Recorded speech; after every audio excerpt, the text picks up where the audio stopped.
What have we achieved so far? We have achieved so much, all around the world. 10 years of contributions in more than 100 countries. We contribute to improve transport experiences. We contribute to protect sensitive data. We contribute for merchants to accept EMV contactless transactions. We contribute to securely identify customers and their transactions. Today, more and more transactions are becoming digital. From transport to humanitarian and social causes, via payment and cashless, Famoco is here to help companies deploy their projects in a secure and easy way. We are proud to have contributed to this year's Nobel Peace Prize, won by WFP, the World Food Programme.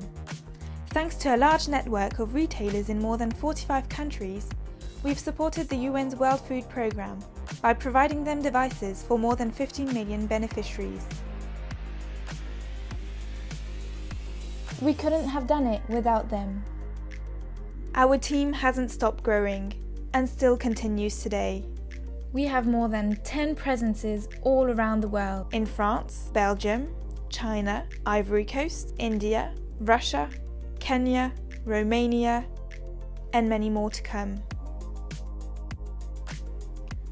A melting pot of 15 nationalities, our team brings a wealth of experience, but also different points of view to the company. We always aim to reach new heights. We climbed the highest mountains and we took up the toughest challenges. We support customers all around the globe by deploying their solutions in diverse environments.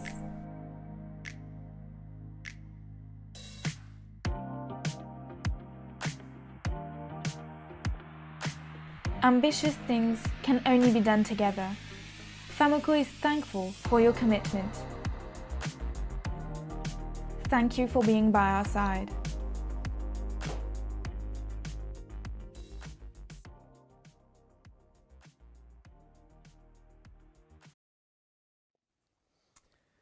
Bonjour. Bonjour. Bonjour Laurent. Donc, là, je ne suis pas habitué à te voir en fait. C'est vrai que je vois plus souvent Lionel. Donc enchanté, heureux de rencontrer en live le président de Famoco. Merci. Il a fallu attendre 10 ans. On parle beaucoup de Google depuis le début de cet entretien. Alors parfois en bien pour dire qu'ils ont fait beaucoup de choses, mais quand même des fois vous les taquinez beaucoup au détour de la conversation. Que se passe-t-il si Google arrête AOSP sur lequel quand même vous êtes basé? Alors AOSP peut-être d'ailleurs, ça vaut peut-être le coup d'expliquer un peu ce que c'est à ceux qui ne connaisseraient pas. Alors en fait Google, ils ont un rôle mixte vis-à-vis d'Android. Ils ont été l'instigateur de l'operating system, donc ils l'ont lancé, ils l'ont créé, ils ont fait beaucoup de développement. Mais en réalité, ce n'est pas eux qui sont les seuls développeurs sur cette communauté. C'est eux qui les ont lancés, mais on utilise, et le code est disponible pour tout le monde. Aujourd'hui, il y a une communauté de développeurs qui est considérable, qui est bien au-delà de juste les gens de Google. Donc en réalité, si Google décidait de ne plus le soutenir, d'abord, eux, ils seraient embêtés parce qu'une partie des appareils qu'ils font utilisent la technologie. Et surtout, il y a plein d'autres gens qui sont déjà présents, une communauté très active, dont d'ailleurs Famoco fait partie, qui continuerait à introduire le produit. Donc c'est un mouvement qui dépasse déjà Google. Un peu comme Linux a été créé et finalement beaucoup de gens l'utilisent, aujourd'hui ça ne dépend pas juste de Google. C'est quand même beaucoup une relation de je t'aime, moi non plus. Hein. Ça fait plein de choses, c'est bien et c'est pas bien à la fois. Oui, comme toujours, hein, ils ont lancé cette technologie pour attirer plein de gens et pour qu'ils puissent eux-mêmes rajouter leurs services. Mais aujourd'hui, en effet, ça rôle mix, c'est un peu un cheval de Troie pour eux. Alors que ce soit en bien ou en mal, finalement, et ici ou LinkedIn ou quelques médias sur lesquels vous communiquez tous les deux, vous parlez souvent de Mastercard, de Google en particulier. Dans le domaine où j'interviens beaucoup, hein, celui de la FinTech, c'est des gens qu'on aime bien courtiser, en tout cas que les FinTech aiment bien courtiser, parce que c'est des prédateurs au sens noble du terme, qui finalement voient des jeunes pousses développer des nouveaux sujets, puis quand ça grandit un peu, ils ont les moyens de mettre les zéros au bout du chèque qui plaisent. Est-ce que finalement ça fait partie du jeu c'est ça le but in fine, se faire racheter par un de ces grands acteurs? Alors, ce n'est pas du tout le but in fine. Nous, on est à la base des ingénieurs, on avait une technologie et comme beaucoup des ingénieurs, on regarde les technologies, on dit comment on va les appliquer pour pouvoir changer un peu les cas d'usage, créer des nouvelles fonctionnalités. Et c'est un peu ça l'idée qu'on avait avec Lionel au début. Ce n'était pas du tout de faire une société et certainement pas de se faire revendre.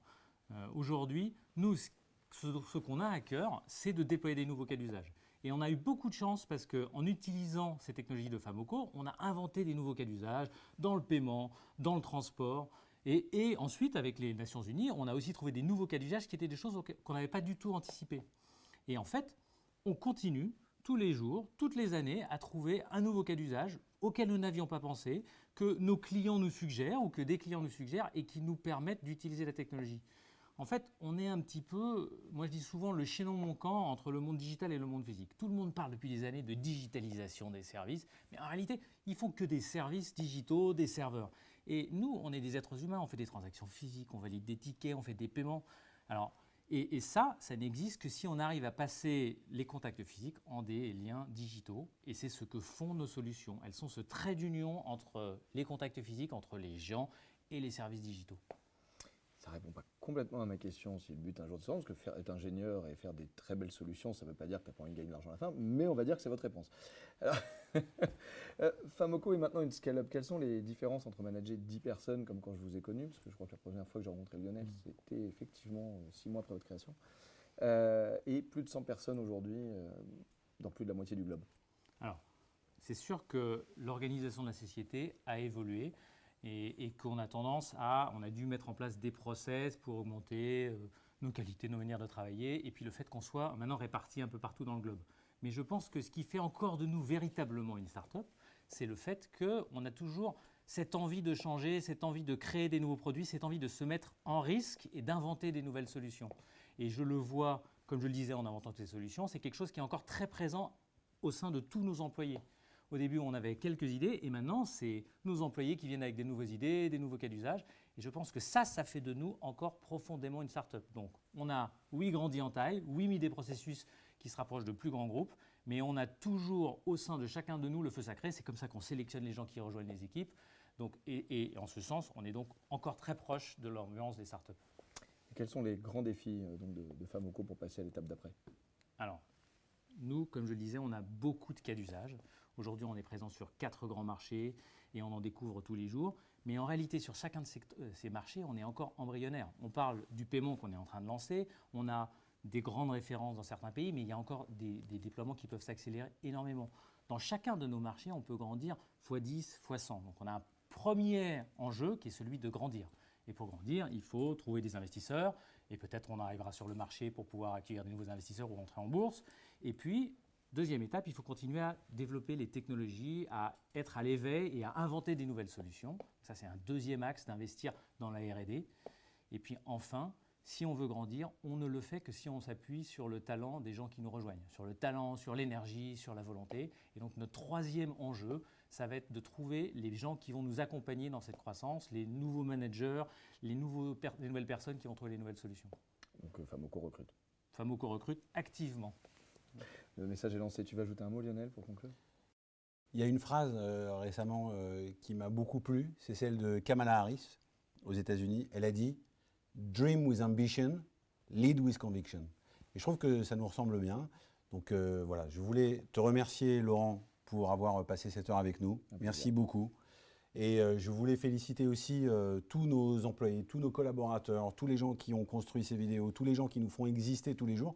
Parce que comme l'a dit Nicolas, si on existe, ce n'est pas juste l'impulsion de Nicolas et moi, c'est aujourd'hui la leur. Et on peut dire qu'aujourd'hui, Famoco est vraiment, nos employés se sont emparés de ce bébé qu'on a simplement initié. Et ça, c'est une grande fierté. Merci beaucoup. On se reverra l'année prochaine. Merci à tous.